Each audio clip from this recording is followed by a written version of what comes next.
WhatsApp guys, সবাই কেমন আছো? আশা করি ভালো আছো, আমি ভালো আছি। তো আজকে বের হয়েছি আমরা বাইক নিয়ে। তো আজকে আমাদের টার্গেট হলো গুলশান যাচ্ছি।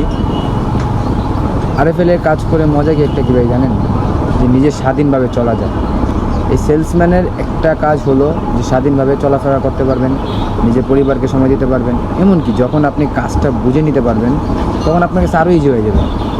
দেখেন, নিজের ব্যক্তিগত যে কোনো কাজ করতে পারবেন, কিন্তু সেটা আপনার ওই এরিয়ার ভিতরে হতে হবে। যেমন ধরেন আপনাকে যে এরিয়া দিয়েছে, যেমন সাপোজ ধরেন আপনাকে গুলশান বনানি দিয়েছে, আপনি গুলশান বনানির ভিতরে আপনার কাজ সারাদিন, আপনি এই এরিয়ার ভিতরে আপনি যে কোনো পার্সোনাল কাজ শেষ করতে পারবেন, বাসায় কথা বলতে পারবেন, যে কোনো কাজ। এই সেলসম্যানের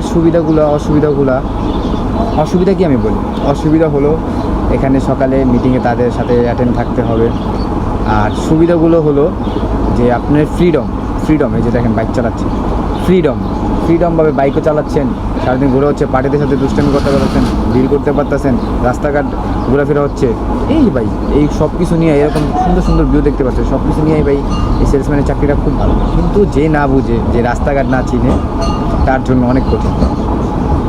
আবার দেখেন, এক কথায় কি, সেলসম্যান নামটা ছোট, চাকরিটা অনেক বড়। যেমন আপনি কিন্তু অনেক টাকা লেনদেন করতেছেন এই সেলসম্যানের মাধ্যমে।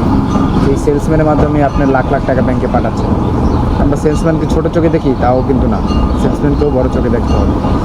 সাধারণ আপনাকে একটা কথা বলি, যখন আপনি বেকার থাকেন আপনাকে কিন্তু 2 টাকা দেখেও জিজ্ঞাসা কেউ দেখে না। যখন আপনি সেলসম্যানের কাজ করে সর্বনিম্ন হলেও 22 থেকে 25 হাজার টাকা আর্ন করবেন। এই 22-25 হাজার টাকা আর্ন করা কিন্তু বাড়ির কাছে না, তাই না?